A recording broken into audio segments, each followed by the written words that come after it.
नमस्कार। आज बात एक ऐसे संकट की जिसकी आग हजारों मील दूर ईरान में लगी है, लेकिन जिसका धुआं सीधे हमारे आपके घर की रसोई तक पहुंच रहा है। ईरान में छिड़ी जंग का असर भारत पर कैसे पड़ रहा है और क्यों रसोई गैस पर एक इतना बड़ा खतरा मंडरा रहा है।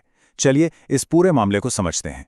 ये सवाल तो मन में आता ही है, भला इतनी दूर हो रही लड़ाई से हमारे घर का चूल्हा कैसे ठंडा पड़ सकता है। इसका जवाब दुनिया के व्यापार और तेल के उस खेल में छिपा है जो हमें हजारों किलोमीटर दूर हो रही घटनाओं से सीधे सीधे जोड़ देता है। सुनिए ये बयान, आज की रात कयामत की रात होगी। जी हाँ, ये कोई फिल्मी डायलॉग नहीं है। ये शब्द हैं अमेरिका के रक्षा मंत्री के, जिसने पूरी दुनिया में सनसनी फैला दी थी। और इसी एक बयान से आप उस तनाव की गहराई का अंदाजा लगा सकते हैं जो इस पूरे संकट की असली जड़ है। तो आखिर ये पूरा मामला शुरू कहाँ से हुआ? चलिए आपको ले चलते हैं कहानी की जड़ तक। ये कहानी शुरू होती है मिडिल ईस्ट से, जहां एक टकराव ने सिर्फ उस इलाके की शांति को ही नहीं बल्कि पूरी दुनिया की राजनीति में भूचाल ला दिया है। देखिए, पिछले 12 दिनों से ईरान पर हमले लगातार तेज होते जा रहे हैं और इस तनाव में शामिल हैं दुनिया की दो बड़ी ताकतें, अमेरिका और इजराइल। हालात इतने बिगड़ गए हैं कि एक बड़े युद्ध का खतरा मंडरा रहा है। और हालात कितने गंभीर हैं, इसका अंदाजा अमेरिकी रक्षा मंत्री की सीधी धमकी से लगाइए। आसमान से बारूद की बारिश होगी, मतलब साफ है ये टकराव किसी भी हद तक जा सकता है और इसके नतीजे बहुत भयानक हो सकते हैं।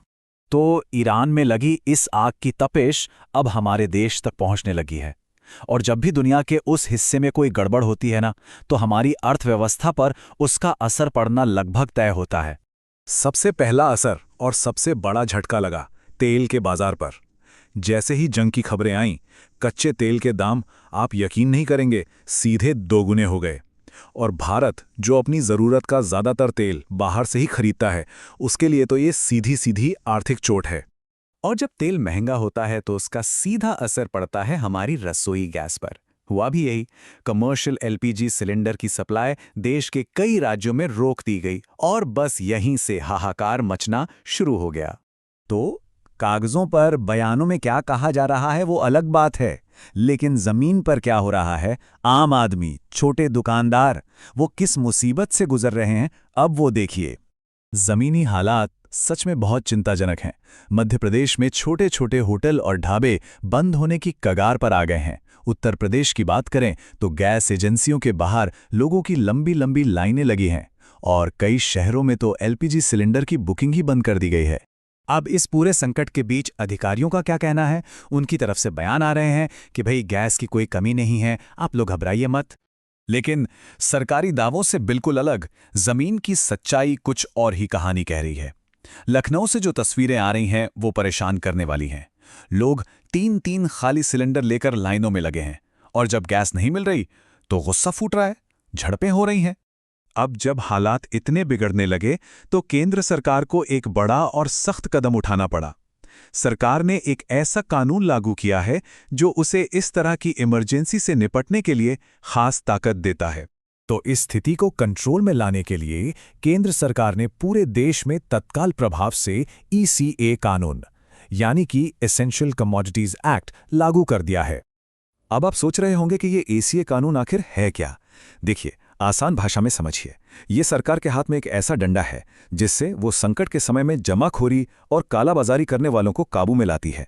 ये कानून सरकार को ताकत देता है कि वो गैस, अनाज जैसी जरूरी चीजों का दाम खुद तय करे और ये पक्का करे कि वो सब तक पहुंचे। इस कानून के तहत सरकार 3 बड़े काम कर सकती है। पहला, जो लोग चोरी छुपे गैस सिलेंडर जमा करके ऊंचे दामों पर बेच रहे हैं यानी कालाबाजारी कर रहे हैं, उन पर लगाम लगाना। दूसरा, गैस का दाम फिक्स करना ताकि कोई अपनी मनमानी कीमत न वसूल सके। और तीसरा, जमाखोरी पर यानी जो लोग माल दबाकर बैठ जाते हैं किल्लत पैदा करने के लिए, उन पर सख्त कार्रवाई करना। और सरकार के इस एक्शन का असर अब दिखने भी लगा है। सरकारी आदेश के बाद देश की जो तेल रिफाइनरियां हैं उन्होंने एलपीजी का उत्पादन 10% तक बढ़ा दिया है। कोशिश यही है कि बाजार में गैस की कमी को जल्द से जल्द पूरा किया जाए। तो चलिए, सप्लाई बढ़ाने के लिए तो काम शुरू हो गया है, लेकिन सबसे बड़ा सवाल अब भी वही है, आगे क्या होगा? क्या ये संकट बस कुछ दिनों का है या फिर ये एक लंबी मुश्किल की बस शुरुआत है? और आखिर में एक सवाल जो हम सबको सोचना चाहिए। आज की इस घटना ने एक बात तो साफ कर दी है कि हम एक ऐसी दुनिया का हिस्सा हैं जहां हर कोई एक दूसरे से जुड़ा है।